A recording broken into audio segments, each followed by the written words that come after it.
고대전서 6장 11절에서 21절 한 절씩 교독하여 읽겠습니다.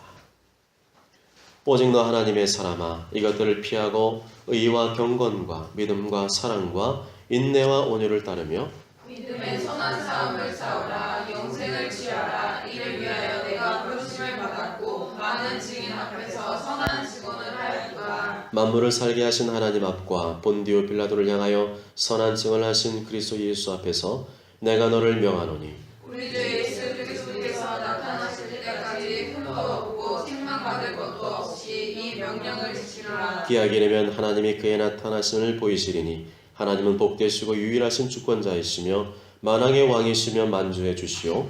오직 그에게만 주지 아니함이고 가까이 가지 못할 빛이 거하시고 어떤 사람도 보지 못하였고 또 볼 수 없는 이시니 그에게 존귀와 영원한 권능을 돌릴지어다. 아멘. 내가 이 세대에서 부한 자들을 명하여 마음을 높이지 말고 정함이 없는 재물에 소망을 두지 말고 오직 우리에게 모든 것을 후이주사 누리게 하시는 하나님께 두며 선을 행하고 선한 싸움을 많이 하고 나누어 주기를 좋아하며 너그러운 자가 되게 하라. 이것이 장래에 자기를 위하여 좋은 터를 쌓아 참된 생명을 취하는 것이니라. 디모데야, 망령되고 헛된 말과 거짓된 지식의 반론을 피함으로 내게 부탁하는 것을 지키라. 다 같이요. 이것을 따르는 사람들이 있어 믿음에서 벗어났느니라. 은혜가 너희와 함께 있을지어다. 아멘. 할렐루야. 아멘.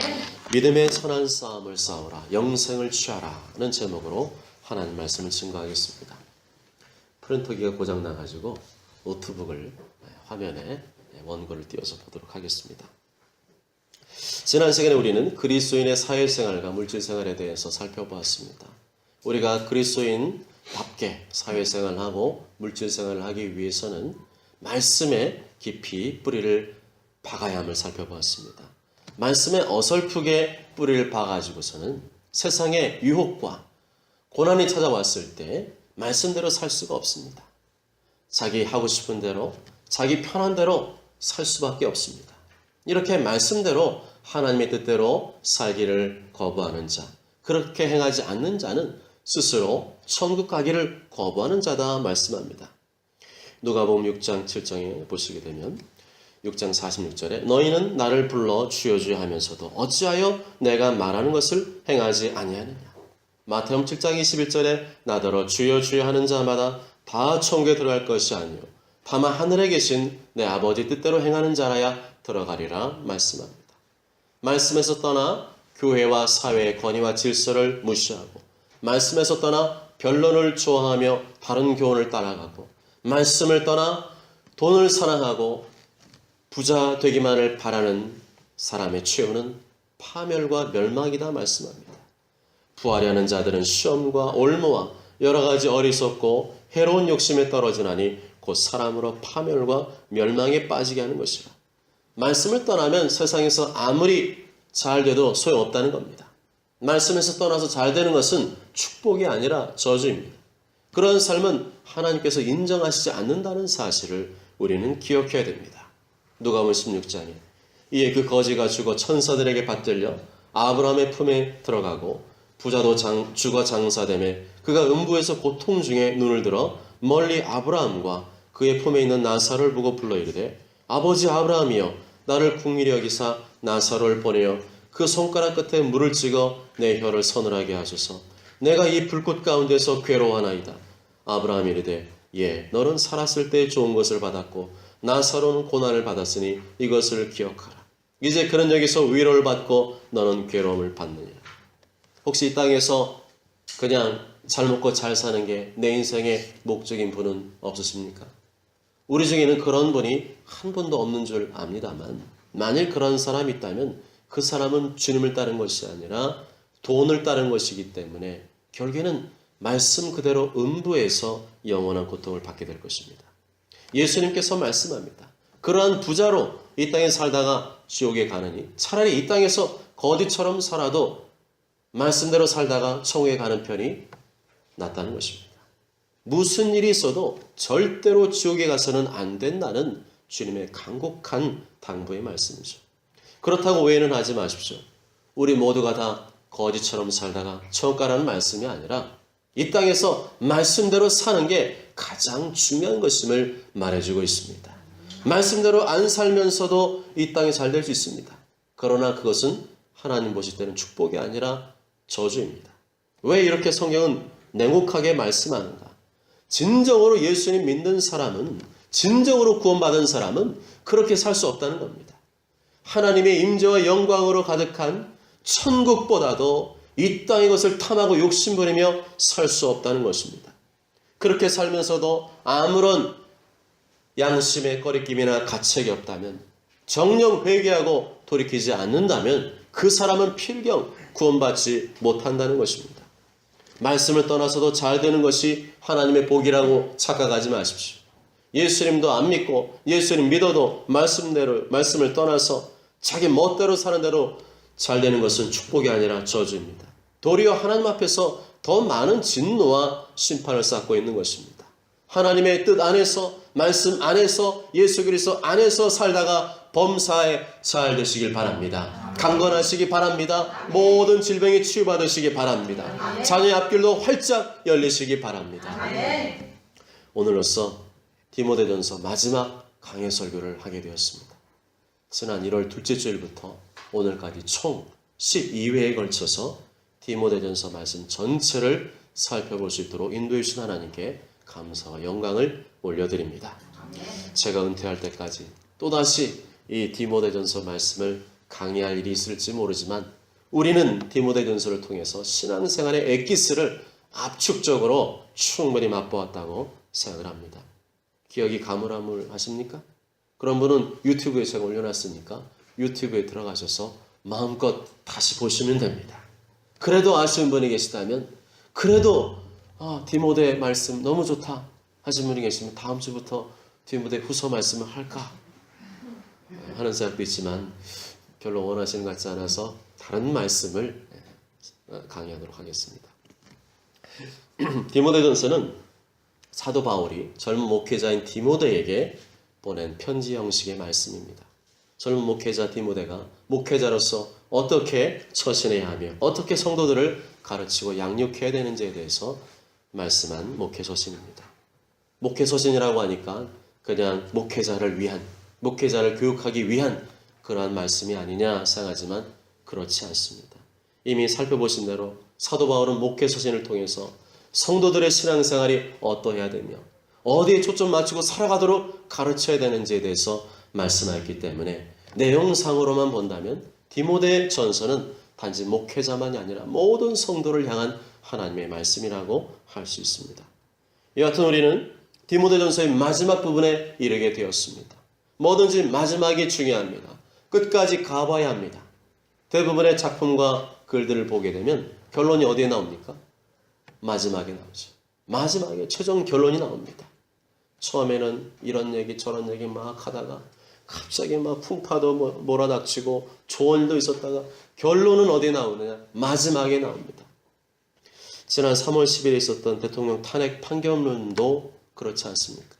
끝까지 안 듣고 중간까지만 들으면 이게 지금 탄핵인가 아닌가 알 수가 없습니다. 그러나 끝까지 들어보면 결론이 무언가를 명확히 알 수가 있죠. 마찬가지로 디모데전서의 마지막 부분은 디모데전서의 최종 결론에 해당됩니다. 그렇기 때문에 아주 중요하죠. 절대로 졸거나 딴 생각하지 마시고 오로지 말씀에만 집중하시기 바랍니다. 11절 12절 같이 읽겠습니다. 시작.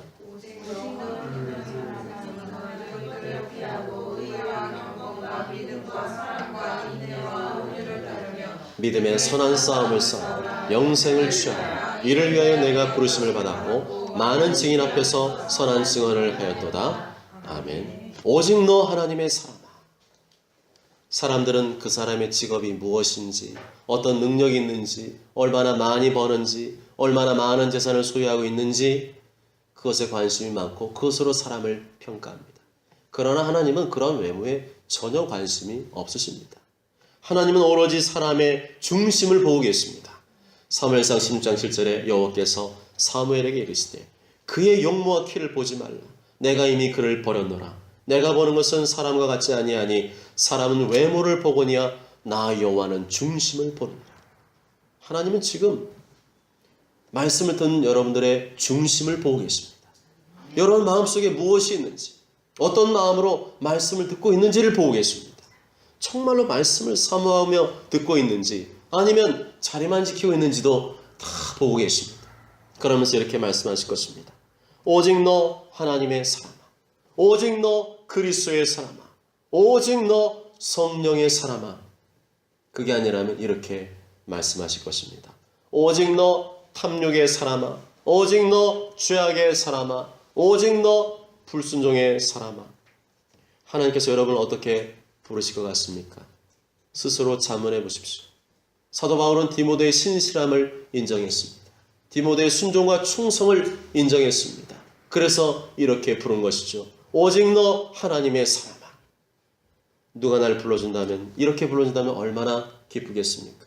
특히 가까운 가족이, 나의 모습을 지켜본 가족이 날 향해서 오직 너 하나님의 사람아 라고 불러준다면 얼마나 기쁘겠습니까? 나랑 그냥 비슷한 수준의 사람이 오직 너 하나님의 사람아 하는 것은 신빙성이 없을 수가 있어요. 그렇지만 목회자가 나를 그렇게 불러준다면 얼마나 마음이 기쁘겠습니까? 하나님께서 나를 그렇게 불러주신다면 얼마나 마음이 기쁘겠습니까? 그러면 구체적으로 하나님의 사람, 오직 너 하나님의 사람, 그 하나님의 사람은 어떤 사람을 말하는 것일까요? 이것들을 피하고, 이것들을 피하는 사람을 말합니다. 원어로 보면 피하는 정도가 아니라 적극적으로 도망치는 사람을 말합니다. 이것들을 피하고 도망칠 때 이것들은 무엇을 가리킵니까? 그 앞에 나와 있죠. 6장 3절부터 10절 혹은 1절부터 10절 사이에 나와 있습니다. 한마디로 말하면 말씀을 떠나는 것들을 피하라는 겁니다. 말씀을 떠나서 교회와 사회의 권위와 질서를 무시하는 것, 말씀을 떠나서 변론을 좋아하고 다른 교훈을 따라가는 것, 말씀을 떠나서 돈을 사랑하고 부자가 되는 것을 피하라 말씀합니다. 말씀에서 떠나면 망하는 겁니다. 말씀에서 떠나면 죽는 것입니다. 네가 먹는 날에는 반드시 죽으리라. 그래서 그러한 말씀을 떠나 사는 삶을 적극 피하라는 것입니다. 말씀을 무시하고 자기 멋대로 사는 불순종과 폐역의 삶을 피하라는 것입니다. 아멘. 그 대신 무엇을 따르라는 겁니까? 의와 경건과 믿음과 사랑과 인내와 온유를 따르며. 의, 경건, 믿음, 인내, 온유, 사랑, 이것은 무엇을 말합니까? 예수님의 인격과 성품을 말하죠. 결국 우리의 삶은 예수님을 따르는 것임을 말씀해주고 있습니다. 예수님 믿는다고 하면서도, 예수님 따른다고 하면서도 이러한 예수님의 인격과 성품이 맺혀지지 않는다면 회개해야 됩니다. 그렇지 않은 것은 다 옛사람에 속한 것이고 마귀의 성품이기 때문에 단호하게 끊어버려야 됩니다. 그러면서 또한 무엇이라고 말씀합니까? 믿음의 선한 싸움을 싸우라. 싸우라는 말은 우리 그리스도인과는 전혀 어울리지 않는 말이죠. 그리스도인은 할 수만 있으면 늘 어디서나 화목하고 화평해야 합니다. 마태복음 5장 9절에 화평하게 하는 자는 복이 있나니 그들이 하나님의 아들이라 일컬음을 받을 것이며. 하나님과 화평하고 사람과 화평하시기 바랍니다. 십자가를 가슴에 품고 살아야 할 수 있습니다. 십자가는 무엇을 말해줍니까? 희생과 헌신을 말해주기도 하지만 무한한 용서를 말해줍니다. 십자가의 용서를 가슴에 품고 살아가십시오. 가족과 이웃을 사랑하며 축복하며 살아가십시오. 아무리 말씀대로 산다고 하면서 이러한 삶이 없다면 그 사람은 지금 잘못 살고 있는 것입니다. 그런데 그리스도인이 싸워야 할 대상도 있습니다. 믿음의 선한 싸움을 싸우라. 싸워야 할 대상이 있다는 겁니다. 그놈하고는 절대로 화목하지 말아야 합니다. 그놈하고는 싸워야 됩니다. 그놈하고는 죽도록 피 터지게 싸워야 됩니다. 그놈이 누굽니까? 내 남편입니까? 내 아내입니까? 자식입니까? 가족입니까? 직장 동료입니까? 교회 성도입니까? 아니면 돈과 갖고 안 갚는 인간입니까? 나를 지지리도 속썩이는 왼수 같은 그 어떤 인간입니까? 아닙니다. 그놈이 아니에요. 착각하지 마십시오. 속지 마십시오. 그 인간하고 싸우면 안 됩니다. 그놈이 누구냐? 내 안에서 역사하는 원수 마귀인 줄 믿습니다. 원수 마귀, 이 악하고 더러운 귀신이 내 속에서 열불나게 하고 이간질시키고 미워하고 싸우게 만드는 겁니다. 그러면서 마귀는 뒤에 쏙 빠져서 웃고 있어요. 지금도 원수 마귀는 나를 속이고 있는 것입니다. 그 놈을 때려잡아야 됩니다. 그 놈을 박살내야 됩니다. 그 놈은 봐주면 안 됩니다. 싸워야 됩니다. 그 놈이 내 속에서 살아서 역사하는 한 하나님의 말씀에 불순종하게 됩니다. 예수님을 따르지 못하게 됩니다. 권위와 질서를 무시하게 되고 이단과 잘못된 가르침을 따라하게 되고 육체의 정욕과 돈 욕심에 눈이 멀게 됩니다. 미움과 다툼과 갈등과 분열을 일으키게 됩니다. 이 시간 내가 나사렛 예수 그리스도 명하노니 권위와 질서를 무시하게 하는 교만의 영은 떠나갈지어다. 이단과 잘못된 가르침을 따르게 하는 거짓의 영은 떠나갈지어다. 육체의 정욕과 욕심에 눈이 뒤집히게 만드는 음란과 탐욕의 영은 떠나갈지어다. 관계를 파괴하는 분열의 영은 떠나갈지어다. 이것들을 피하고 의와 경건과 믿음과 사랑과 인내와 온유를 따르고 믿음의 선한 싸움을 싸우고 그 다음에 무엇을 하라고 말씀합니까? 영생을 취하라. 영생을 취하라. 영생을 취하라는 말은 우리 안에 영생이 없기 때문에 영생을 취해야 된다는 말이 아닙니다. 예수 그리스도를 믿는 믿음으로 우리에게는 이미 영생이 주어진 줄 믿습니다. 예수 그리스도를 믿음으로 이미 우리는 죄와 사망에서 옮겨졌습니다. 심판에서 구원받게 되었습니다. 요한복음 5장 24절에 내가 진실로 너에게 이르노니 내 말을 듣고 또 나 보내신 이를 믿는 자는 영생을 얻었고 심판에 이르지 아니하나니 사망에서 생명으로 옮겼느니라. 그렇다면 영생을 취하라는 말은 무슨 뜻입니까? 이미 예수는 믿음으로 영생을 붙들고 있지만 행여라도 믿음의 길에서 떠나 영생을 잃어버리지 않도록 주의하라는 것입니다. 나에게 주신 영생을 내가 잃어버릴 수도 있음을 항상 명심하고 항상 영생을 취하라. 붙잡고 그것을 유지할 수 있도록 애쓰고 노력하라는 것입니다. 이단 구원파는 성경이 말하는 이 구원을 영의 구원으로만 해석을 합니다. 그러면 어떤 일이 벌어지느냐? 영과 육을 분리시켜버리기 때문에 영이 구원받은 거예요. 그러면 내 육체로는 무슨 짓을 해도 상관없다는 거예요. 내 육체로 지은 죄는 구원과 무관하다는 거예요. 나는 이미 구원받았으니까 무슨 죄를 지어도 상관없다는 식으로 흘러갈 수밖에 없습니다. 그래서 그 사람들은 더 나아가요. 어디까지 가느냐? 스스로 죄인이라고 말하면 구원받는 거예요. 자신이 지은 죄에 대해서 회개를 하면 구원 못 받는다는 거예요. 이게 말장난 아닙니까? 말장난이죠. 자기 양심을 속이고 있는 겁니다. 여전히 겉과 속으로 5만 가지 죄악을 짓고 있으면서도 회개할 줄 모르는 게 그게 제대로 된 생각이라 할 수 있습니까? 언제 성경이 그렇게 말한 적이 있나요? 성경은 마지막 날에 나의 행위에 대해서 묻지 않는다고 말씀합니까? 천만의 말씀입니다. 성경은 예수님 믿고 영생을 얻은 사람도 그 사람과 삶과 그 사람의 삶과 행위에 대해서 물으실 것을 여러 곳에서 말씀하고 있습니다. 마태복음 7장에 그날에 많은 사람이 나더러 이르되 주여 주여 우리가 주 이름으로 선자 노릇하며 주 이름으로 귀신을 쫓아내며 주 이름으로 많은 권능을 행하지 아니하였나이까 하리니 그때 내가 그들에게 밝히 말하되 내가 너희를 도무지 알지 못하니 불법을 행하는 자들아 내게서 떠나가라 하리라. 구원은 우리의 행위가 아닙니다. 우리의 행위로 구원받는 거 아닙니다. 오직 예수를 믿음으로 구원받는 것이지만 우리의 삶이 그 믿음에 합당한 삶이었는지 아니었는지에 대한 최종 평가가 있다는 것입니다. 그래서 그냥 구원받았으니 마냥 기뻐할 것이 아니라 두려움을 지내라고 성경은 또한 말씀하고 있습니다. 디도서 1장 16절에 그들이 하나님을 시인하나 행위로는 부인하니 가증한 자요 복종하지 아니하는 자요 모든 선한 일을 버리는 자니라.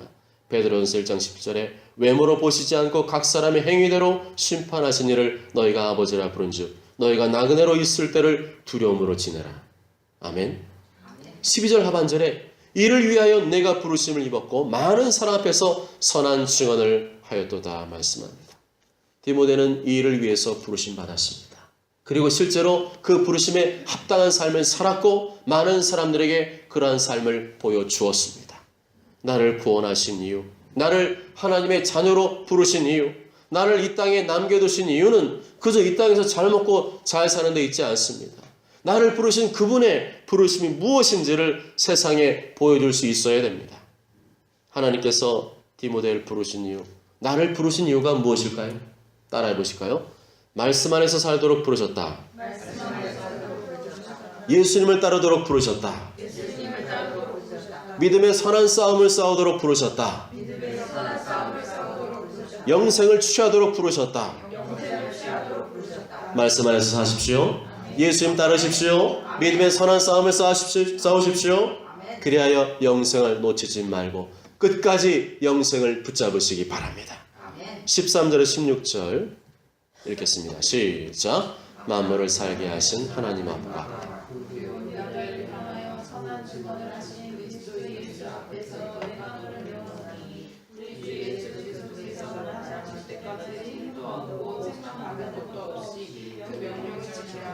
기하기 이르면 하나님이 그의 나타나심을 보이시리니 하나님은 복되시고 유일하신 주권자이시며 만왕의 왕이시며 만주의 주시오 오직 그에게만 죽지 아니함이고 가까이 가지 못할 빛에 거하시고 어떤 사람도 보지 못하였고 또 볼 수 없는 분이시니 그에게 존귀와 영원한 권능을 돌릴지어다. 아멘. 사도 바울은 만물의 창조주신 하나님 아버지와 총독 빌라도 앞에서 자신을 하나님 나라의 왕으로 증언하신 하나님의 아들 예수님을 증인으로 삼아 디모데에게 엄중하게 명령합니다. 그것은 지금까지도 디모데 네가 하나님의 사람들에게 잘 살아왔지만 예수님 다시 오실 때까지도 흠도 없고 생망할 것 없는 경건한 삶을 지속해야 된다는 것입니다. 절대로 다른 데 정신 팔지 말고 지금까지 해온 대로 끝까지 충성을 다하라는 것입니다. 그러면 사도 바울은 잘하고 있는 디모데에게 왜 이렇게 엄히 명령을 또다시 했을까요? 이미 우리는 구원받았으니까 내 마음대로 살면 안 됩니까? 내 마음대로 살아도 구원은 받는 거 아닐까요? 그러나 그렇지 않다고 말씀합니다. 기약이 이르면 예수님께서 친히 심판하러 오신다고 말씀합니다. 그래서 엄히 디모데에게 지금까지 잘해왔으니까 앞으로 잘할 거라고 생각하지 말고 예수님 다시 오실 때까지 끝까지 최선을 다하고 믿음의 선한 싸움을 싸우라 말씀하는 것입니다. 예수님이 이 땅에 오신다는 것은 최후 심판자로 오시는 것을 말씀합니다. 처음 이 땅에 오실 때는 온 인류의 죄를 짊어지시고 십자가에서 피 흘려 죽으시는 그러한 비참한 모습이 있었지만 다시 오실 때는 만왕의 왕으로 만주의 주로 두려운 심판자로 나타나실 것입니다. 그러면 우리가 이 땅에서 어떻게 살아야 하겠습니까? 내 마음대로 내가 하고 싶은 대로 내가 편한 대로 살 수 없습니다. 그렇게 사는 삶은 자신의 삶으로 예수님을 업신여기고 무시하는 겁니다. 그런 사람에게 과연 구원이 있을까요? 하나님 앞에서 살아야 됩니다. 말씀대로 살아야 합니다. 예수님을 따라야 합니다.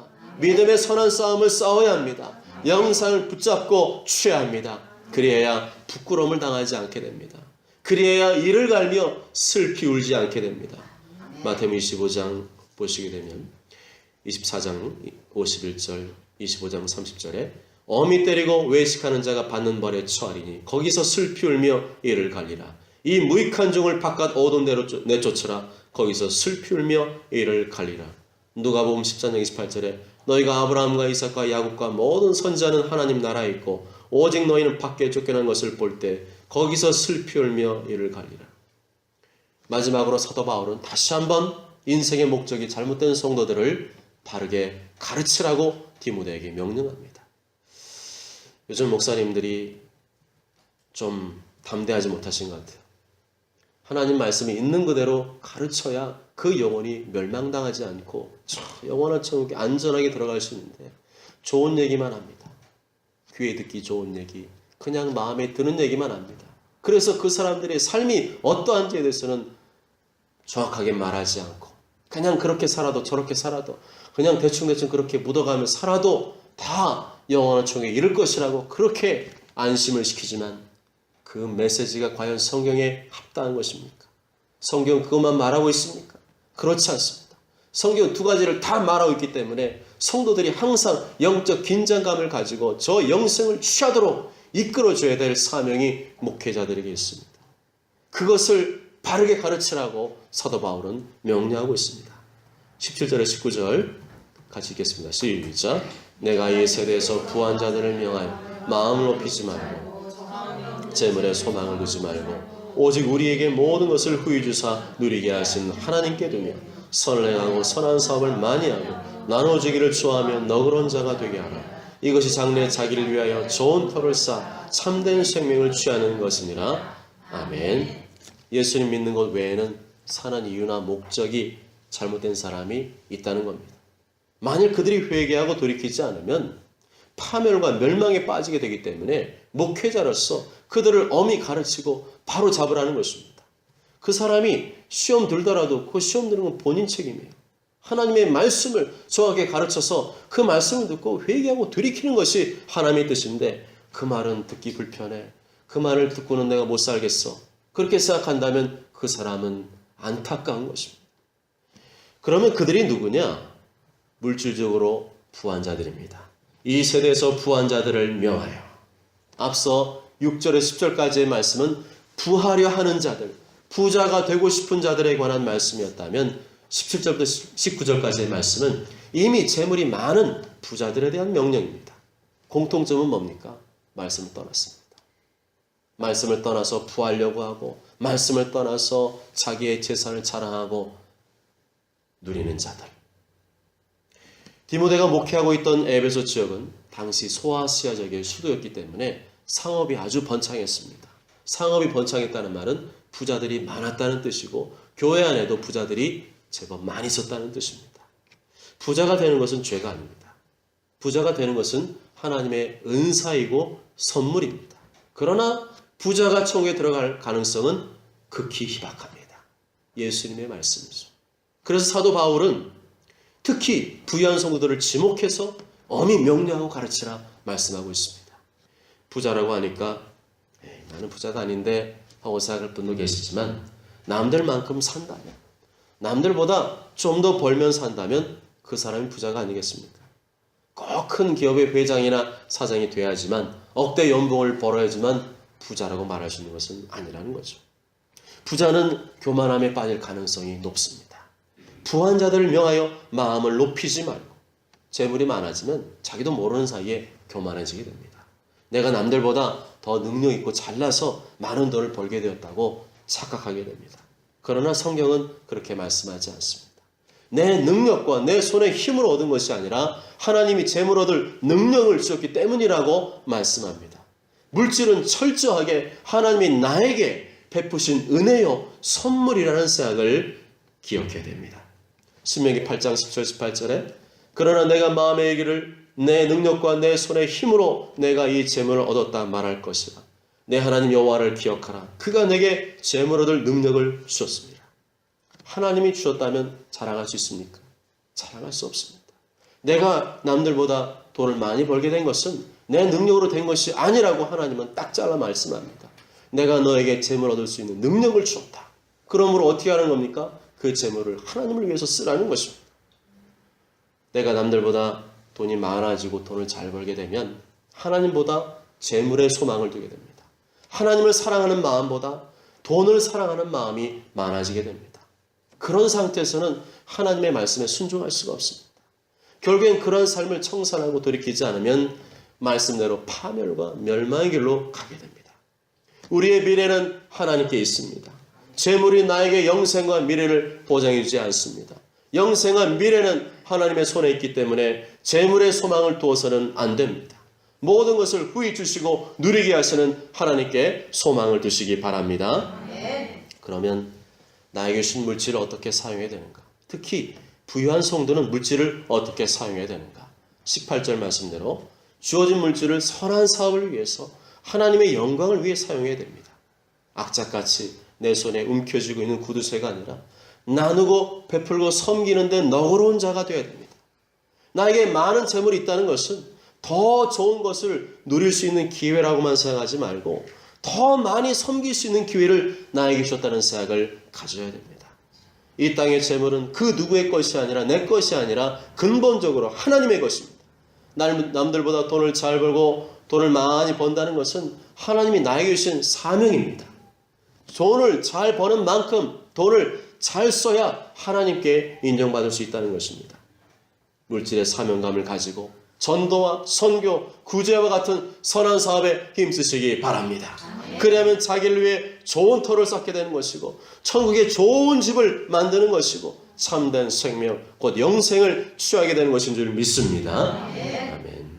마태복음 6장 19절 20절에 너희를 위하여 보물을 땅에 쌓아두지 말라. 거기는 좀과 동록이 해하며 도둑이 구멍을 뚫고 도둑질하느니라. 오직 너희를 위하여 보물을 하늘에 쌓아두라. 거기는 좀이나 동록이 해하지 못하며 도둑이 구멍을 뚫지도 못하고 도둑질도 못하느니라.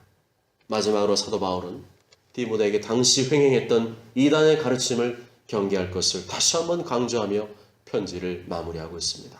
20절과 21절 다 함께 읽겠습니다. 시작. 망령되고 헛된 말, 거짓된 지식의 반론을 피함으로 내게 부탁한 것을 지키라. 이것을 따르는 사람들이 있어 믿음에서 벗어났느니라. 은혜가 너희와 함께 있을지어다. 아멘. 우리가 왜 이단을 경계하고 그들의 가르침과 반론을 피해야 되는가? 그것을 자꾸만 듣게 되면 믿음에서 벗어나기 때문에 그렇습니다. 믿음에서 벗어난다는 말은 이미 주신 구원과 영생을 잃어버린다는 말입니다. 마귀와 함께 저 영원한 지옥으로 떨어지게 된다는 것입니다. 그 대신 내게 부탁한 것을 지키라 말씀합니다. 내게 부탁한 것이 무엇입니까? 디모데가 바울로부터 직접 보고 듣고 배운 가르침을 말합니다. 성령의 감동으로 기록된 성경 말씀을 말합니다. 그것만이 너희 믿음과 영생을 지켜준다는 것입니다. 아멘. 사랑하는 여러분, 말씀을 떠나서 잘 되는 것은 축복이 아니라 저주입니다. 말씀대로 살아야 됩니다. 예수님을 따라야 합니다. 믿음의 선한 싸움을 싸워야 합니다. 그래야 영생을 취해야 됩니다. 모쪼록 모두가 이 땅의 물질과 재물에 소망을 두지 마시고 오직 후히 주시고 누리게 하시는 하나님께 소망을 두며 하나님 나라와 교회의 선한 사업에 더욱더 힘쓰는 분들이 되시길 주님의 이름으로 간절히 축복합니다. 아멘.